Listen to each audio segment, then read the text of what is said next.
All right, welcome back.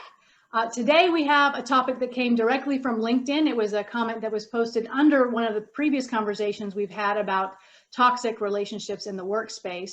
And the question was, why do organizations reward toxic behavior? And I know, Karina, you wanted to start us off, so would you like to jump straight in?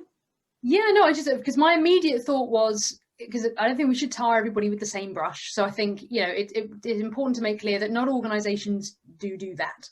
I can't believe I just said do and we're recording. But yeah, I think it's, if you're in an organization that does that, there are others, you don't have to stick it out. You can go and find somewhere that doesn't do that.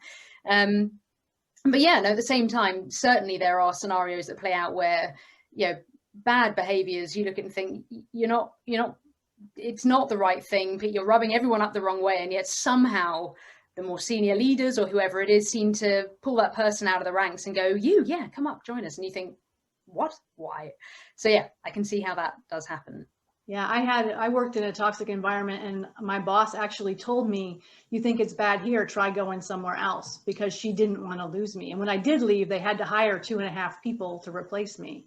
So to your point, if you're in a toxic environment, not all organizations are that way. You can leave and it can be better.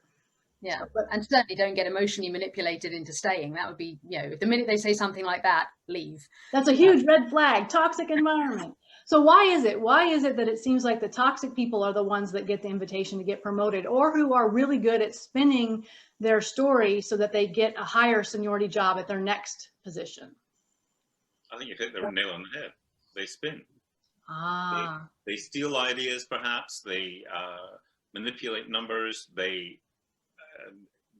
generate some story about themselves, some plausible set of numbers and facts and details and work calls and everything else, and they present it in such a way that the people who make the decisions believe that.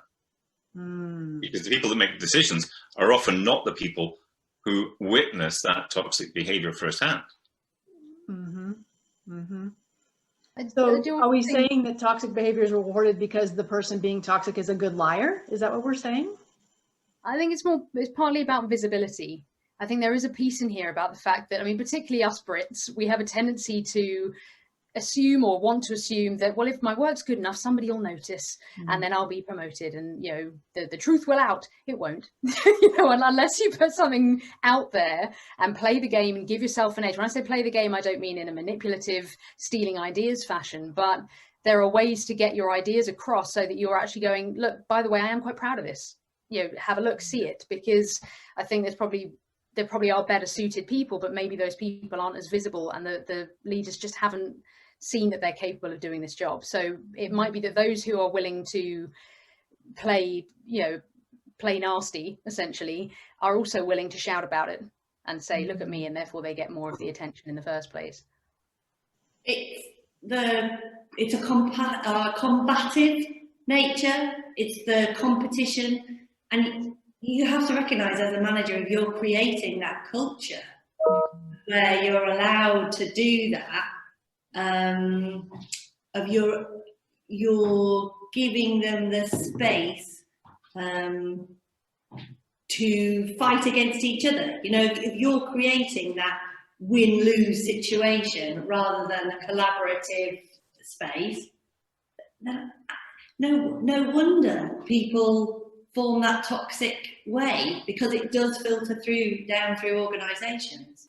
That makes so much sense, Katie, that if you have an organization where it's win-lose, he who's willing to play the game the hardest, he who can cheat, or she, the person who can cheat without getting caught the most effectively is going to win. NASCAR runs like that forever and ever. Like, the closer you can get to that line without crossing it or without getting caught crossing it, the more likely you are to win. So that win-lose, is that capitalism? Is that competition? Is there a way to avoid that in an organization? But isn't that the function? Shouldn't that be the function of HR, talent management, all of those individuals who are tasked with the professional outlook of how to look after the people in the workspace? Isn't that their job, to actually spot that stuff? In theory, but no. So what? I don't know if I agree with that. And the reason I don't know I agree with that is because HR is tasked with protecting the organization against, whatever, lawsuits, whatever it might be, not with protecting the individuals. Individuals are led to believe HR is there to protect them, but that is false. And also, I think HR doesn't create the culture within a company. The directors and the owners and the senior people create that culture, and HR will fit in with that culture because that's the trickle down effect. So I think if a shift needed to happen culturally, it would have to come from the senior leaders. Well, does that not leave HR people completely toothless in respect of, here's somebody who cheats well. He's impressed the manager, the director. The director said we need to promote this person. HR says we can't because he's a cheat, and then HR are the villains. So does that not leave them kind of toothless and really treading water? How would HR notice if I'm not sure they're in a position to observe. I think that things would be reported to HR and then they will deal with whatever's been reported to them. Yeah. But I don't think they're in a position to observe and spot stuff like that, really. So I think we have the germ of another conversation here, which is what's the function of HR? Writing it down. And I have to put my hand up and say I've never really worked for a big organization who reward toxic culture or otherwise. So I'm looking at it from a relatively just from an objective viewpoint as an outsider. So rather than making stipulations, I'm asking questions. Mm-hmm. I think there's also always that other bit, changing the point completely, Steve, sorry. But going back to the question of, it's not just that people are promoted, they may be promoted sideways or into a different direction. And that's not just toxic organisations. It's very often people ignore the issue. That if somebody is bullying or disruptive or all of those kind of nasty kind of traits that we can have in organisations, people are moved rather than dealt with. Mm-hmm.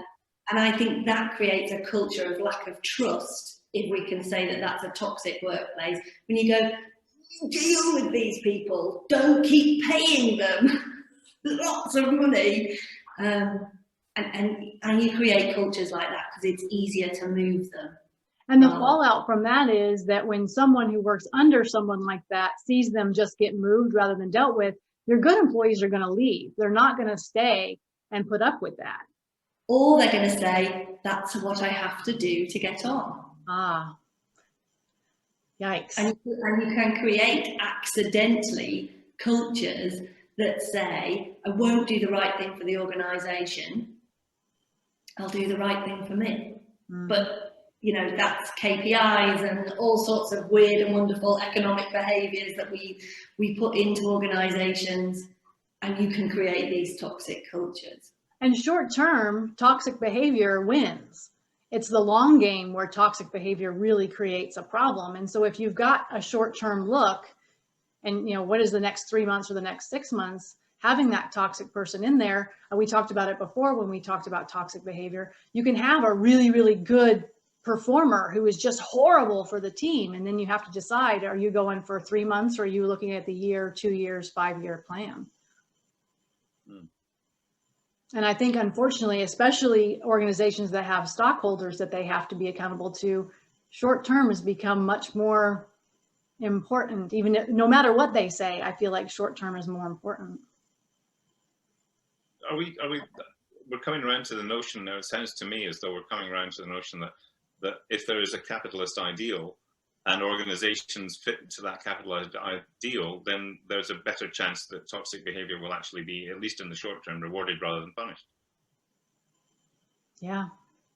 I don't know if you can lump it in with capitalism as a whole. That's a whole, there's a whole. We're talking about, that's for me, we're talking about pay, we're talking about reward and promotion. That's capitalism, isn't it? Well, we are up against our 10-minute mark. So capitalism and toxic behavior may be a topic we have to have another time, because I'm inclined to agree with you, Steve. I think that competitive place, like Katie said, can create toxicity, especially if you're looking for short gains. So that's our 10 minutes. I hate it when I have to cut it off, but that's how it goes when we do quick hits. Thanks for being here, and we will talk again soon.